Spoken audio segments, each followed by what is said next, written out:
하겠습니다. 오늘은 예수를 배우다 시리즈 세 번째 시간으로 전파하신 예수라는 제목으로 말씀을 같이 나눌 것입니다.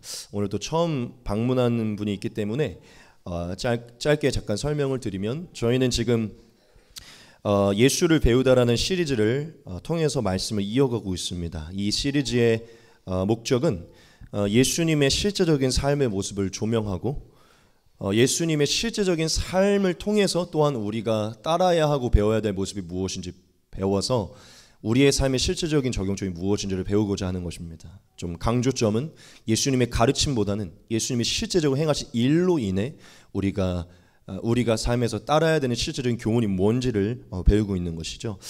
저희가 첫 번째, 두 번째 시간으로 그걸 나눴고, 오늘은 이제 세 번째 시간입니다. 오늘은 마태복음 4장 17절 22절 말씀에서 이 본문 속에서 나타난 예수님의 모습을 통해서 교훈을 좀 얻어보도록 하겠습니다. 오늘도 이 본문 속에 나타난 예수님의 모습을 좀 우리가 살피면서 얻어야 될 큰 교훈들을 좀 얻기를 소망합니다. 좀 큰 은혜가 있기를 소망합니다. 오늘은 이 본문에서 저희가 세 가지의 교훈을 얻을 것인데, 이 세 가지의 교훈 모두가 다 우리에게 좀 큰 울림이 있기를 소망합니다. 곧바로 오늘 허락된 본문 말씀에서 주시는 그 교훈들 같이 나누도록 하겠습니다. 첫 번째는 바로 이것입니다. 우리 같이 한번 읽어보도록 하겠습니다. 같이 한번 읽겠습니다. 시작. 천국 복음을 전파하라. 네. 예, 우리가 허락된 오늘 본문 속에서 그 속에 나타난 예수님의 모습에서 배워야 할 첫 번째 모습은요, 바로 천국 복음을 전파하라입니다. 여러분, 우리가 첫 번째 시간에 뭘 봤죠? 예수님이 세례받은 사건을 봤습니다. 두 번째는 예수님이 시험 받으신 사건을 보았어요. 자, 예수님이 이제 시험 받으시고 난 이후에, 그 시험에서 통과하시고 난 이후에 곧바로 한 가지의 모습을 보여주셨어요. 그게 무엇이죠? 오늘 말씀 본문에 있는 것인데 바로 천국 복음을 전파하신 것입니다. 여러분, 굉장히 중요한데, 예수님은 시험을 통과하시고 난 직후에 곧바로 이런 행동을 보이셨는데 그게 천국 복음을 전파하신 것입니다. 같이 한번 보겠습니다. 이때부터 예수께서 비로소 전파하여 이르시되 회개하라, 천국이 가까이 왔느니라 하시더라. 이때부터라는 건 이제 예수님이 세례와 시험을 통과하신 이후에, 그 모든 의를 이루신 이후에 이제 천국 복음을 전파하셨다는 것이죠. 여러분, 우리가 예수님의 이런 모습을 통해서 이 한 가지를 알 수 있는데, 그게 무엇이냐면, 예수님은요, 자신의 공생애를 시작하시면서 가장 먼저 집중하시고 행하신 것이요, 회개를 촉구하고 천국 복음을 전파하는 것이었다는 것입니다. 즉, 예수님이 가장 먼저 행한 것은요, 전도하는 것이었다는 거죠. 여러분, 예수님이 공생애를 시작하면서 가장 먼저 천국 복음을 전파했다는 것은요, 저와 여러분들의 이것을 말해주는데, 그게 뭐냐면 예수님의 삶의 가장 우선순위는 천국 복음 전파였다는 것이에요. 예수님의 중심에 가장 중요한 것은 전도였다는 것입니다. 여러분, 예수님이 그의 공생애를 시작하시면서 가장 먼저 행한 것은요, 그게 그분의 중심에 가장 우선적으로 있었다는 것을 얘기해요. 여러분, 예수님이 살아계실 때 마가복음에서 이렇게 말씀하신 적이 있어요. 이르시되 우리가 다른 가까운 마을들로 가자. 거기서도 전도하리니 내가 이를 위하여 왔노라 하시고. 여러분, 예수님이 굉장히 한가롭게 지내셨던 것 같죠? 아니에요. 복음서를 보면 예수님은 정말 밥 먹고 계속해서 한 게 뭔지 아십니까? 전도하러 돌아다니는 거예요. 사실 오늘날 예수님을 따르는 우리의 삶은 전도가 너무 없죠. 예수님은요, 진짜 그 사마리아 여인을 만날 때 보면요, 하도 힘들어서 그 우물가에 주저앉으신 거거든요. 힘들어서 이게 전도를 하러 너무 돌아다니면서 힘들어서 주저앉은 거예요. 그러다가 사마리아 여인을 만난 거거든요. 무슨 얘기냐면, 예수님은 그분의 사명이 뭐라고 해요? 내가 이를 위하여 왔기 때문에 이 사명을 이루기 위해 매번 전도를 하셨어요. 여러분, 예수님이 이 말씀으로 정확하게 얘기하셨죠. 자신이 이 땅 위에 온 가장 큰 이유 중에 하나가 복음 전파, 곧 전도라는 것이에요. 즉, 하나님이 예수님을 이 땅에 보내신 이유가 천국 복음을 전파하게 하기 위함이었다는 것이죠. 즉, 예수님은 자기가 무엇을 위해 보냄을 받았고 자기가 해야 되는 게 제일 중요한 게 뭔지 알고 있었기 때문에 그분의 삶의 가장 우선순위가 뭐가 있었냐? 천국 복음 전파, 곧 전도였다는 것입니다. 그렇기 때문에 예수님은 그분의 공생애를 시작한 것 동시에 하신 것이 무엇이냐? 천국 복음을 전파하신 것이에요. 여러분, 우리가 지금 본문으로 예수님의 모습을 정확하게 조명하고 따르려고 하는 것이잖아요. 우리가 생각보다, 여러분, 이 예수를 배우다 시리즈를 하고 있으니까 생각보다 다른 눈이 좀 열리지 않습니까? 우리가 생각보다 예수님의 실제적인 삶을 많이 보고 있지 않았다. 따른다고 말하면서 생각보다 우리가 그 모습을 정확하게 관찰하지 않았다. 여러분, 우리가 예수님의 모습을 우리가 따라야 할 교훈을 배우려고 하는 것인데, 지금 예수님이 보여준 이 모습에서 저와 여러분들이 배워야 할 교훈이 무엇입니까? 네, 바로 이것이죠. 그게 무엇입니까? 우리의 삶에서도 우리가 가장 먼저 해야 될 것이요, 바로 천국 복음 전파라는 것이에요. 우리의 삶에서 우리가 가장 먼저 해야 될 것이 전도라는 것입니다. 즉 우리의 삶의 우선순위가 천국 복음을 전파하는 것이 돼야 되고, 우리의 삶의 중심에는 언제나 전도하고 천국 복음을 전파하는 게 가장 중심에 언제나 자리 잡혀 있어야 된다는 것이에요. 그럼 하나 물어봅시다. 그렇다면 우리는 왜 천국 복음을 전파하는 것이 중심에 있어야 되고 왜 그것을 힘써야 될까요? 일단 그 이유는 너무 간단하죠. 우리의 주님이시고 우리에게 따라오라고 말씀하신 예수님이 그걸 직접 보여주셨기 때문이죠. 그렇죠? 예수님이 직접 행하시고 가르쳐준 모습이니까 우리가 따르기에 충분하죠. 뭐 다른 이유 필요 없이 이 이유로 충분합니다. 하지만 우리가 조금 더 자세한 이유를 좀 살펴봐야죠. 여러분, 왜 우리가 천국 복음을 전하는 거에 그토록 집중을 해야 됩니까?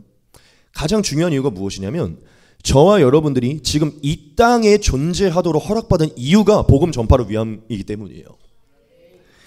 여러분, 복음은 저와 여러분들에게 이러한 사실을 알게 했어요. 그게 뭐냐면, 우리가 예수님을 믿어서 거듭나는 순간부터 우리가 어디에 속하게 되냐면 하늘에 속하게 된다는 것입니다.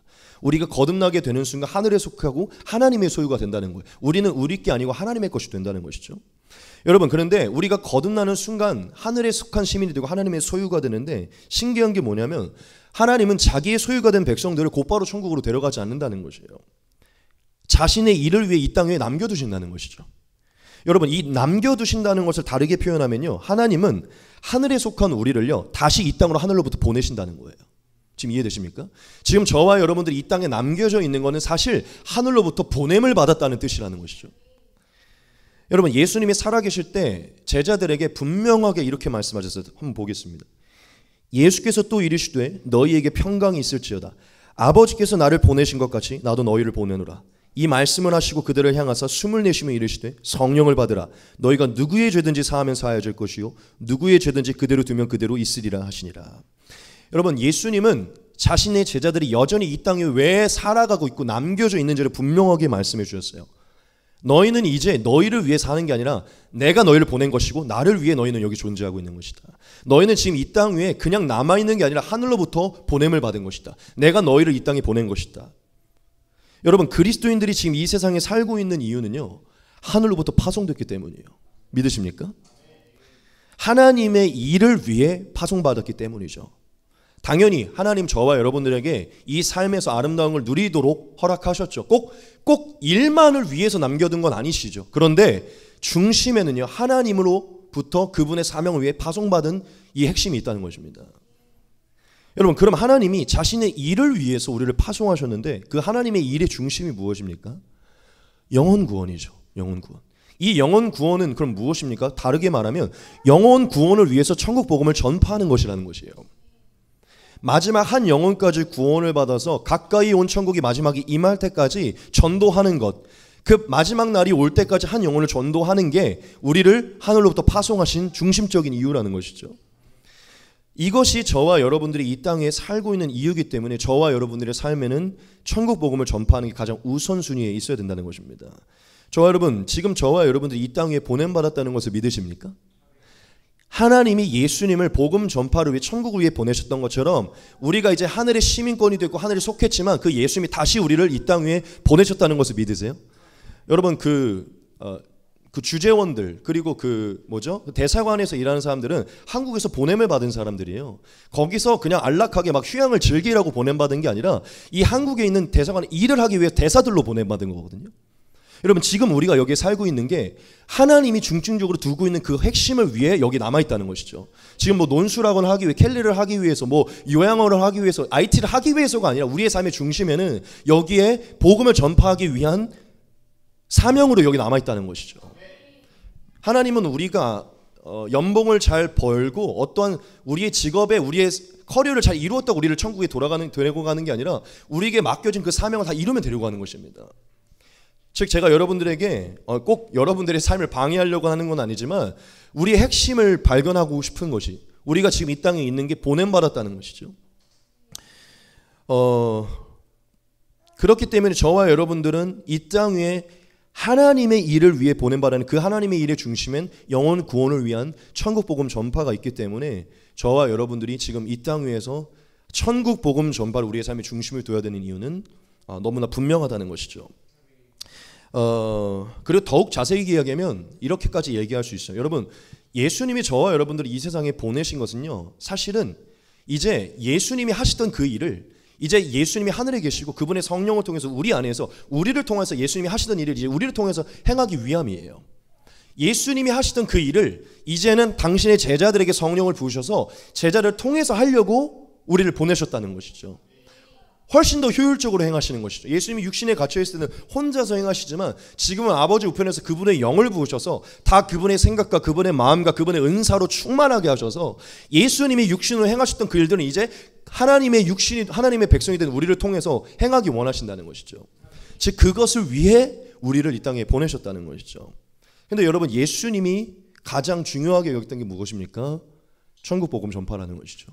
영혼 구원을 위해 전도라는 것이죠. 그렇다면 그분의 영을 가지고 그분이 행하셨던 일을 이제 우리를 통하여서 하게 우리를 위해 보냄받았다는 우리가 믿는다면 우리 안에 뭐가 있어야 됩니까? 예수님이 중점적으로 두었던 천국 복음 전파와 전도가 있어야 되는 것이죠.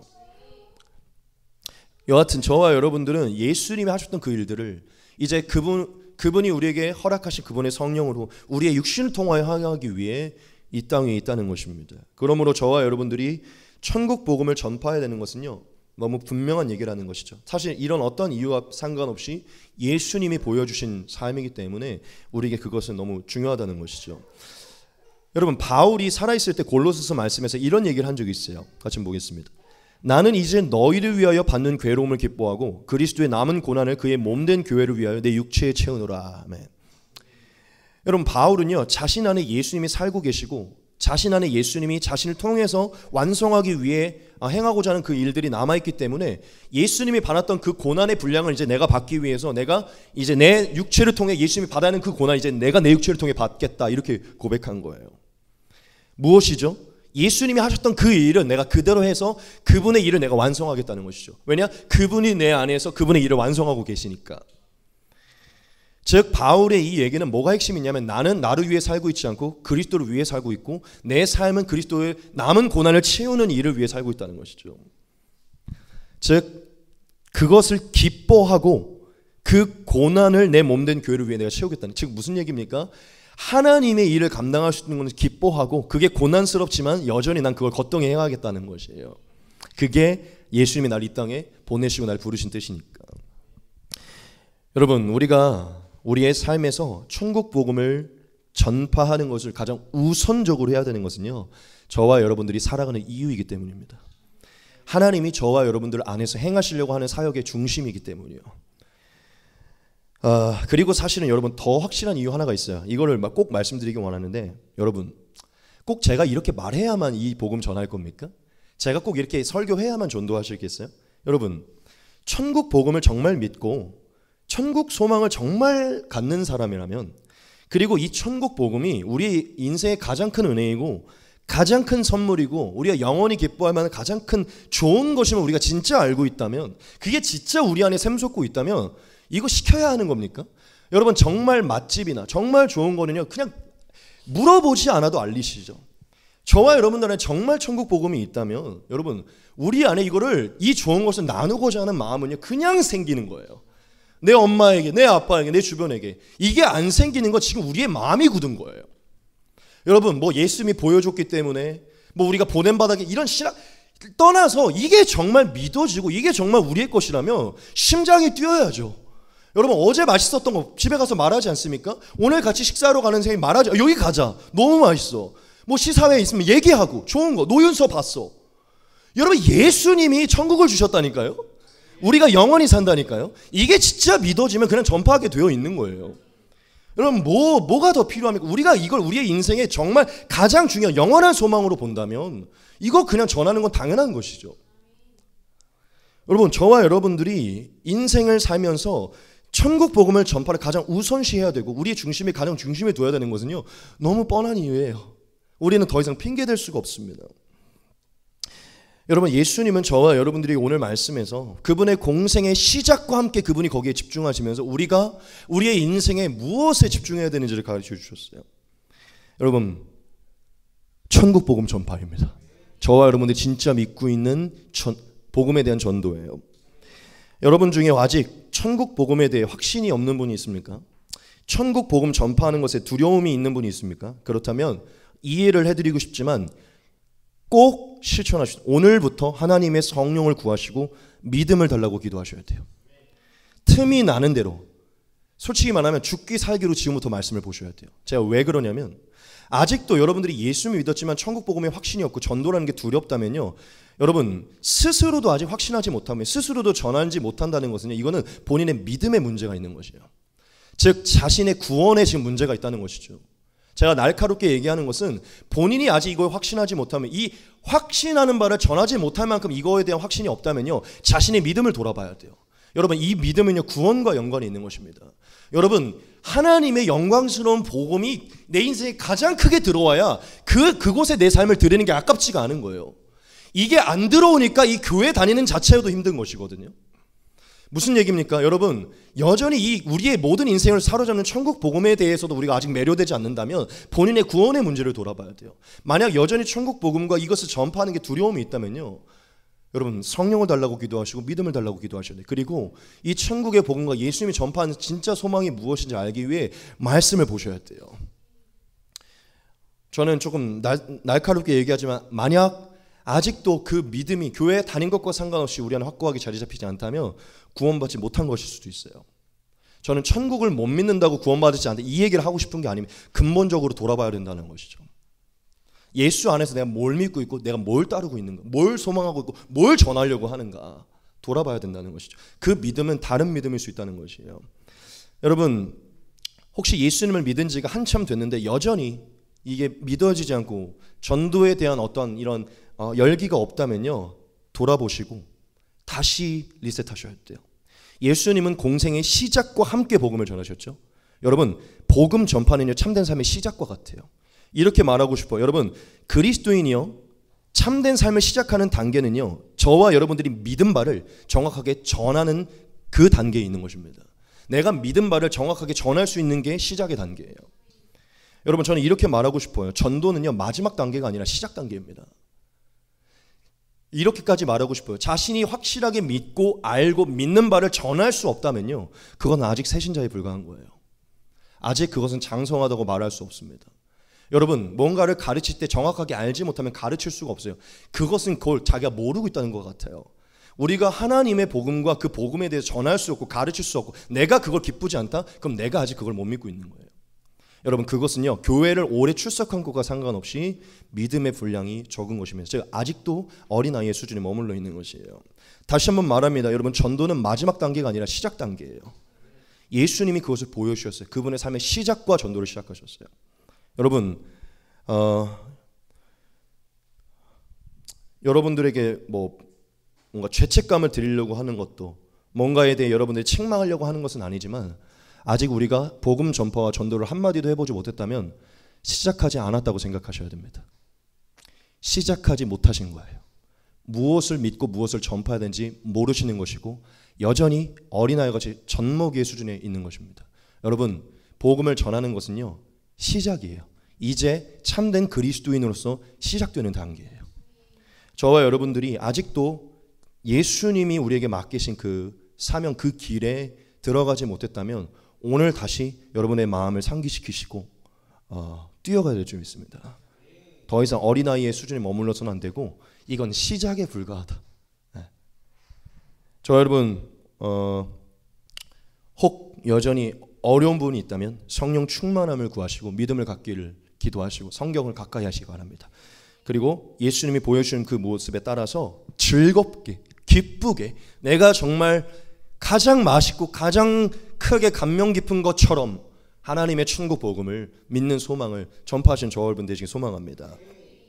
두 번째입니다. 오늘 예수님이 저와 여러분들에게 따라오라고 보여주신 두 번째 모습입니다. 이것입니다. 같이 한번 읽도록 하겠습니다. 시작. 동역자를 구하라. 아멘. 예수님이 오늘 본문에서 두 번째로 동역자를 구해야 한다는 이러한 교훈을 저와 여러분들에게 주셨어요. 여러분 예수님이 천국 복음을 전파하시고 그 뒤에 곧바로 또한 이런 행동을 하셨죠. 무엇이냐? 동역자를 구하는 것이었습니다. 같이 한번 보겠습니다. 갈릴리 해변에 다니시다가 두 형제 곧 베드로라 하는 시몬과 그의 형제 안드레가 바다에 금을 던지는 것을 보시니 그들은 어부라. 말씀하시되 나를 따라오라. 내가 너희를 사랑 낳는 어부가 되게 하리라 하시니 그들이 곧 그물을 버려두고 예수를 따르니라. 거기서 더 가시다가 다른 두 형제 곧 세베대의 아들 야고보와 그의 형제 요한이 그의 아버지 세베대와 함께 배에서 금을 깁는 것을 보시니 부르시니 그들이 곧 배와 아버지를 버려두고 예수를 따르니라. 아멘. 여러분, 예수님이 천국 복음을 전파하신 이후에 또한 가장 먼저 행하신 것이요, 자기와 함께할 동역자를 구하신 것입니다. 여러분, 예수님은 모든 걸 다 혼자 할 수 있는 분이신데 왜 동역자를 구하셨을까요? 왜 사람을 구하셨을까요? 그렇죠. 저와 여러분들에게 이것을 가르치기 위함인데 동역자의 중요성입니다.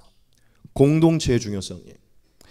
여러분, 예수님은 전지전능한 하나님이시잖아요. 사람의 도움 따윈 필요 없으십니다. 혼자 다 하실 수 있어요. 혼자 하는 게 더 편해요. 그런데 친히 사람을 구하시고 그것을 우리에게 보여주신 이유는요, 우리가 신앙생활할 때 동역자를 구하는 것이, 공동체를 구하는 것이 얼마나 중요한 것인지를 가르쳐주기 위함이에요. 그래서 그분의 삶으로 보여주신 것입니다. 여러분, 우리가 반드시 알아야 할 게 있는데 그게 무엇이냐면 신앙생활은 절대 혼자 할 수 없다는 것입니다. 여러분, 우리가 신앙생활을 올바르고 온전하고 또한 오랫동안 하기 위해서는 반드시 뭐가 필요하냐면 동역자가 필요해요. 공동체가 필요하다는 것입니다. 여러분, 왜냐하면 하나님은 원래부터 하나 되기, 공동체를 하나로 부르셨기 때문에 이 믿음의 길을요, 우리가 혼자 갈 수 있도록, 혼자 헤쳐나가도록 디자인하지 않으셨어요. 하나님은 우리가 이 믿음의 길을 공동체와 동역자와, 즉 교회와 함께 가도록 만드셨기 때문에 저와 여러분들에게는 이 동역자와 공동체가 중요한 것입니다. 더더욱 하나님의 일을 감당하며 하나님의 사명을 감당할 때는요, 혼자서 감당하기 어려워요. 여러분, 여기서 혼자 나가서 전도하라고 하는 것과 두세 명이 함께 나가서 전도를, 뭐가 쉽겠습니까? 두세 명이 함께 나가서 하는 게 쉽죠. 여러분, 사람은요 너무 연약하고요, 게으르고요, 끈기가 적습니다. 하나님의 일을 뭔가 감당하고 유튜브를 시작한다, 인스타를 뭘 하려고 하는데 다 끈기가 놓쳐요. 왜 그런 줄 아십니까? 혼자서는 연약하기 때문이에요. 여러분, 하나님은 우리의 기질을 너무 잘 알아요. 우리가 죄인된 사람이기 때문에 이 죄인된 사람들은요 서로 끌어주고 안아주고 동역하는 사람들이 필요하다는 걸 하나님은 알고 계십니다. 즉 하나님은 그래서 저와 여러분들에게 동역자를 허락하시고 공동체를 허락하시고 교회를 허락하시는 것이에요. 함께함을 통해서 이 길을 함께 나가도록 공동체를 주시는 것이죠. 예수님이 친히 하나님이시면서도 사람에게 기대셔서 사람의 동역자를 구하신 것은요, 저와 여러분들에게 우리가 취해야 될 태도가 무엇인지를 가르쳐주기 위함이에요. 그러므로 여러분, 우리가 이 두 번째 대지에서 예수님의 모습으로 이러한 태도를 배워야 됩니다. 첫 번째 무엇입니까? 신앙생활을 절대 혼자 감당할 수 없다는 것을 먼저 인정하셔야 돼요. 여러분, 예수님도 그걸 인정하셨어요. 두 번째, 동역자 곧 공동체의 중요성과 필요성을 절실히 깨닫고 그것 또한 인정하는 것이에요. 세 번째, 그렇다면 동역자를 적극적으로 구하셔야 됩니다. 그 동역자와 한 공동체가 되기 위해 더 적극적으로 일하셔야 돼요. 여러분, 예수님이 하나님이시지만 가장 높으시고 지혜로운 분이시지만 겸손히 자기를 낮추시고 동역자를, 공동체를 구하셨어요. 여러분, 예수님도 우리에게 그게 필요하다고 보여주신 것이에요. 그러니 혹 지금 우리의 마음에 혼자서도 신앙생활 얼마든지 감당할 수 있고 다 거지 같고 다 나보다 믿음의 수준이 낮고 영적인 세계도 알지 못하고 내가 말하는 거 다 이해하지도 못하고 따라오지도 못하고 내가 생각하는 비전이 없는, 이렇게 여기지 마시고 그런 높아지고 교만한 마음, 그냥 하나님의 신앙생활도 나 혼자 하고 그냥 공동체 내 적당한 관계만 유지하고 나 혼자 기도생활하고 하나님의 일도 그냥 뭐 나 혼자 해야겠다, 이런 생각을 내려놓으시고 하나님이 왜 대체 동역자와 공동체를 주셨는지 돌아보면서 높아진 마음과 교만한 마음을 내려놓고 여러분, 동역자와 공동체를 중요하게 여기셔야 됩니다. 공동체를 싫어하거나 귀찮게 여겨서는 안 돼요. 왜냐하면 여러분, 절대로 건강하게 가지 못하기 때문입니다. 저와 여러분들 안에 믿음이 좀 좋은 사람들, 저도 그랬거든요. 저 하나님 진짜 처음 만나고 나서 막 믿음이 막 들어오고 막 성경이 깨달아지니까요, 다 막 제가 속했던 그 청년부가 다 그냥 이렇게 무지한 사람들 같아. 말씀도 모르고 이렇게 전도도 안 하고 막 혼자 막. 근데 결국 하나님이 저를 내려치셨어요. 엄청 교만하고 엄청 자만했던 거죠. 그게 꼭 나쁘지만은 않아요. 열심히 있는 거니까. 그런데 그 열심히 교만을 만들어서요, 결국 공동체와 멀어지게 만들고 그 공동체 안에서 제가 누리게 되는 것을 배우지 못하게 만들었다는 것이죠.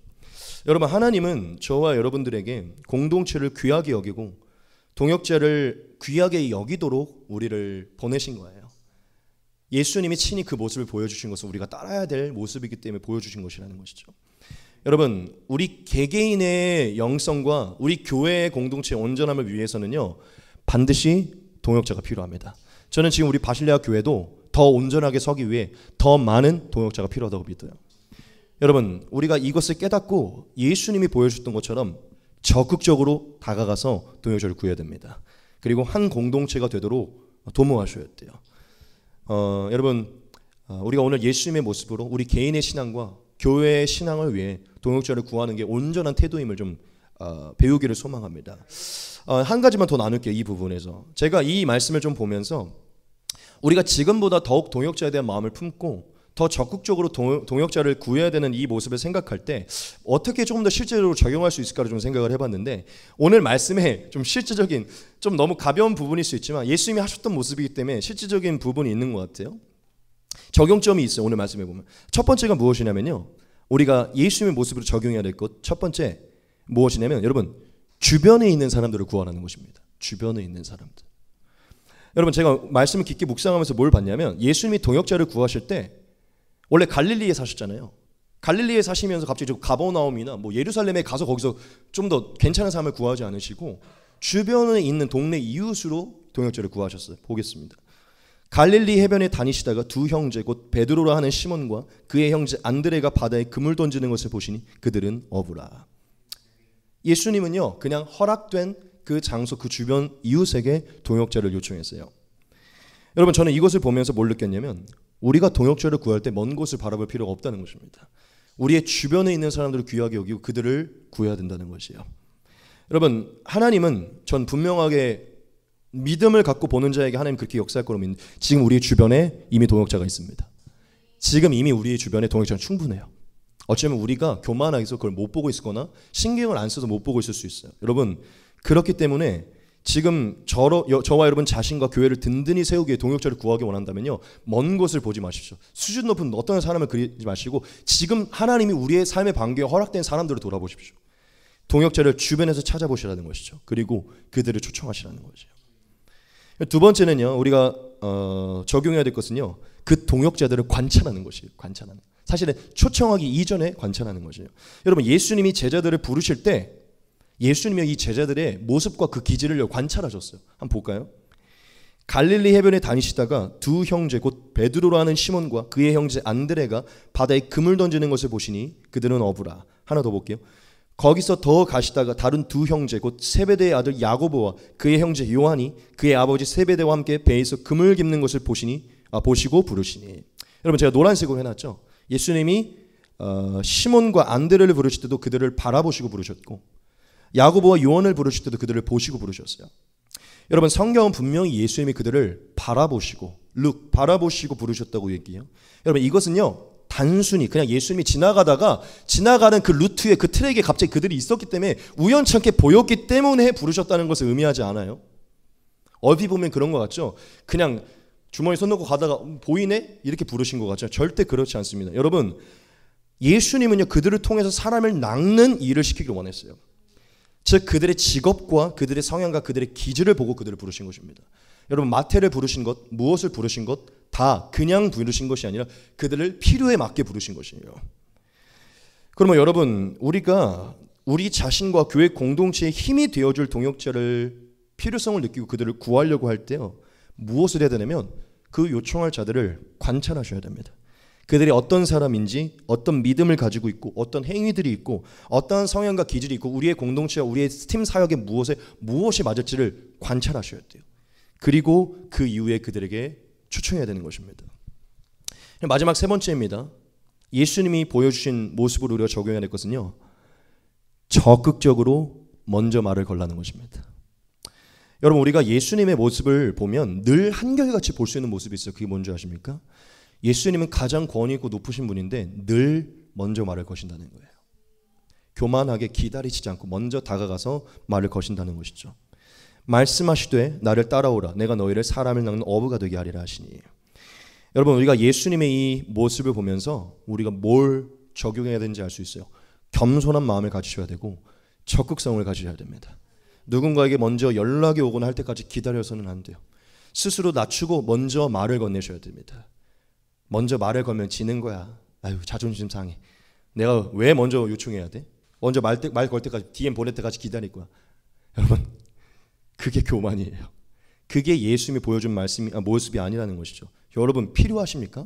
필요를 정중하게 요청하시고 손을 내미시고 말씀하셔야 돼요. 그거는 자존심 상하는 것도 무엇도 아니라 예수님의 길을 따라가는 길입니다.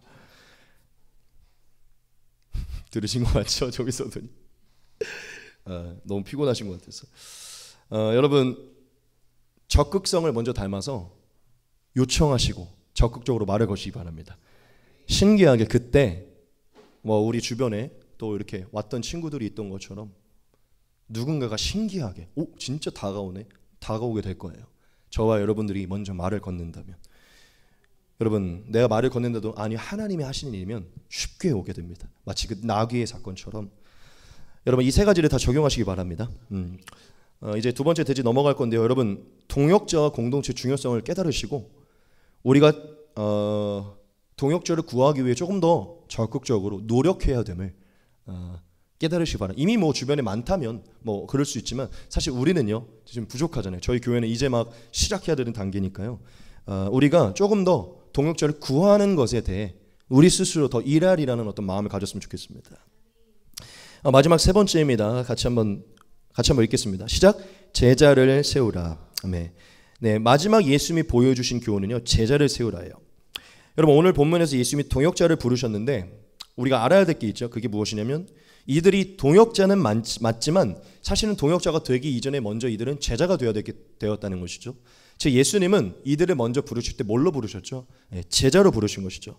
즉 예수님은 제자로 세워서 동역자로 세우기 위해 부르신 것이죠.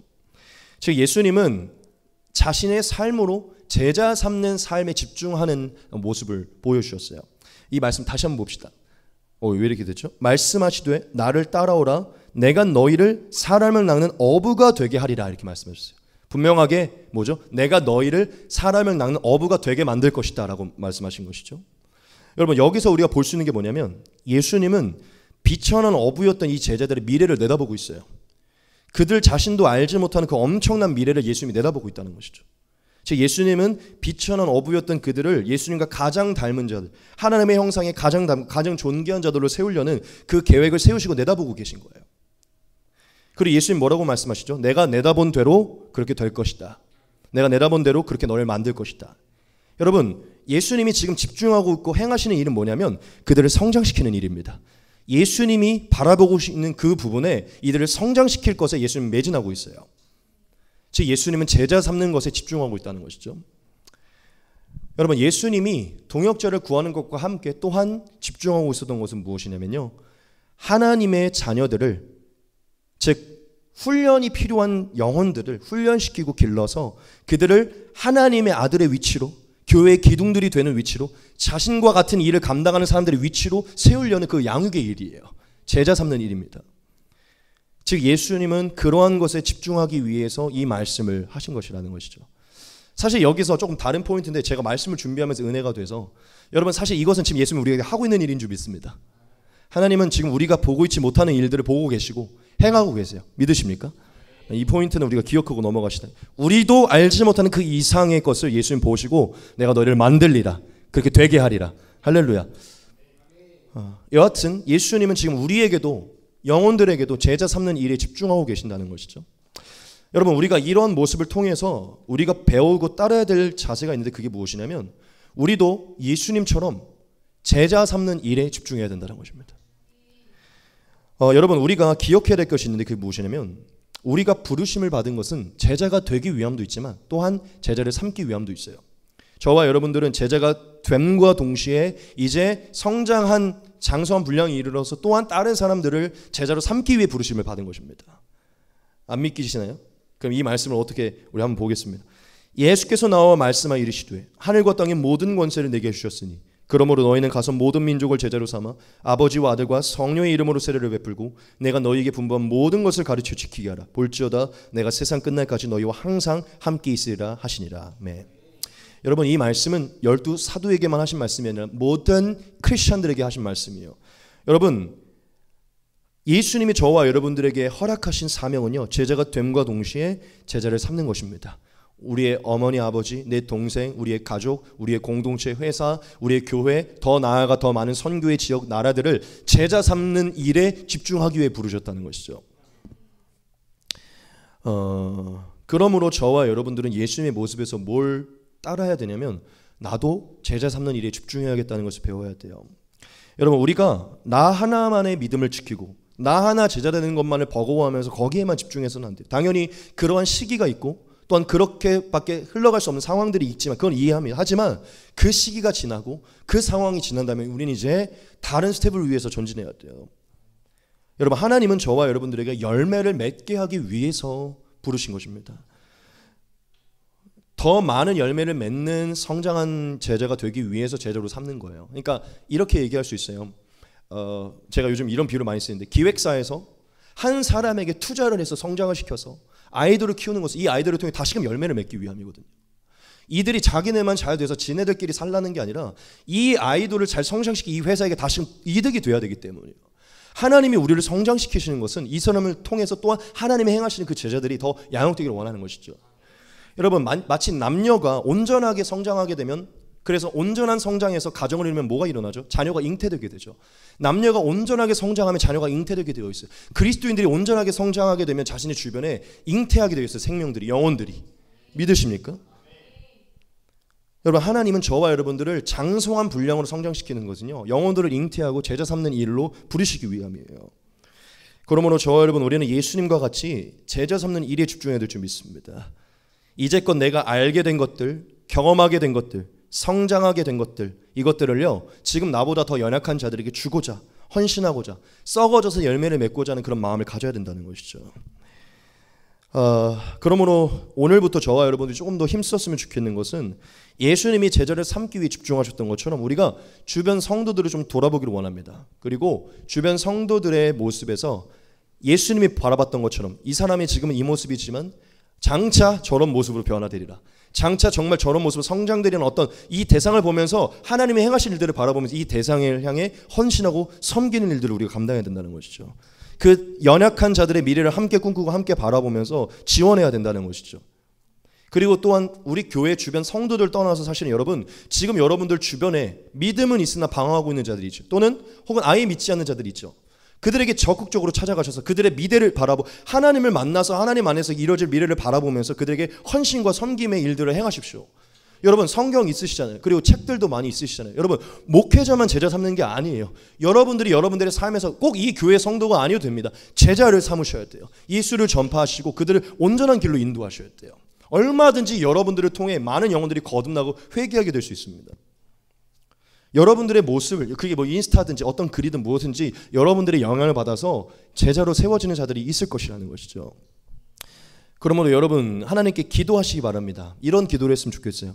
하나님, 제가 부족하지만 예수님께서 하셨던 그 제자 삼는 일을 내가 감당하겠습니다. 오늘부터 시작하겠습니다. 제가 제자 삼아야 하는 영혼을 붙여 주시옵소서. 제가 그 영혼을 제자 삼기 위해 헌신하고 섬기겠습니다. 저를 통해서 더 많은 제자가 세워지게 하옵소서. 좀 이렇게 기도해야 될 줄 믿습니다. 여러분 저는 오늘부터 우리가 이렇게 기도하면 하나님 그 믿음을 보시고 신기하게 사람을 붙여주실 줄 믿습니다. 단순히 놀고 먹고 인스타 좋아요 누르고 DM 막 이런 관계들 말고 단순히 도역하기 위한 말고 여러분을 통해 예수님을 배우고 여러분을 통해 성장해야 될 그 연약한 자들을 붙여줄 거라고 믿는다는 것이죠.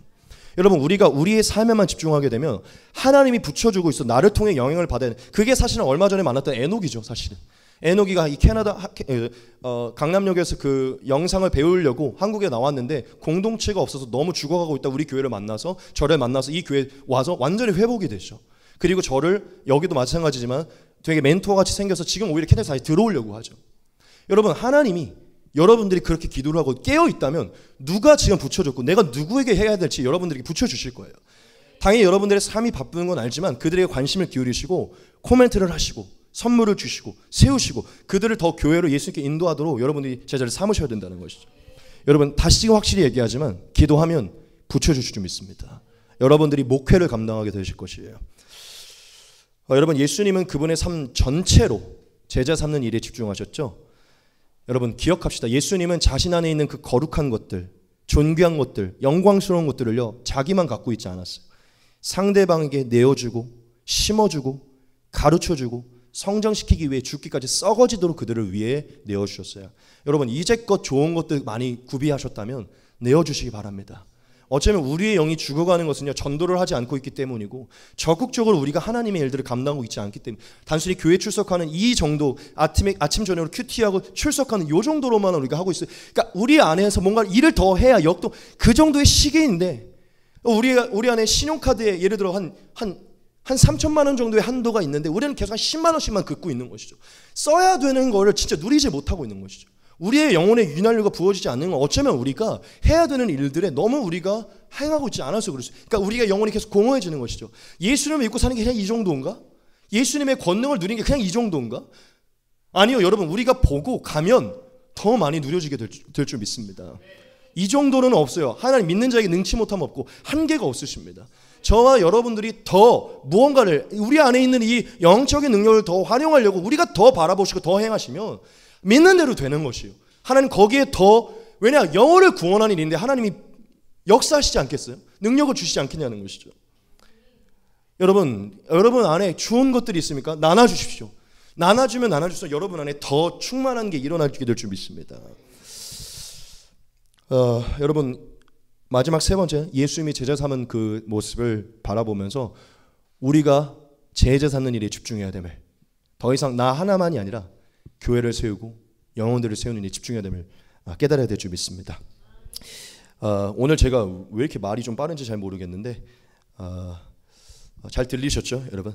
네, 이제 말씀 마치도록 하겠습니다. 오늘 우리가 본문에서 예수님이 직접 행하신 그 모습으로 우리가 진짜 삶에서 정말 실제적으로 적용해야 될지 할 부분이 무엇인지를 좀 배웠어요. 무엇이었죠? 첫째, 천국 복음을 전파하는 것입니다. 둘째, 동역자를 구하는 것입니다. 셋째, 제자를 삼는 것이에요. 여러분 이 모든 것은 예수님의 공생애를 시작함과 동시에 보여주신 모습이에요. 그만큼 중요하고 시급한 일들이 우리의 시작점에 있는 일들이라는 것이죠. 여러분 저와 여러분들이 정말 참된 그리스도인의 삶을 시작하기 원하며 어린아이가 아니라 이제 정말 그 참된 그 바늘에 오르기 원한다면 이것들을 적용하시기 바랍니다. 실천하시기 바랍니다. 우리가 예수님의 길을 따를 때 예수님의 열매가 우리의 삶에서 나타나게 될 줄 믿습니다. 우리 계속해서 이 시리즈를 위해 기도해 주시고 얻은 교훈들 귀로만 듣고 흘리지 마시고 삶에 적용하시길 축복합니다.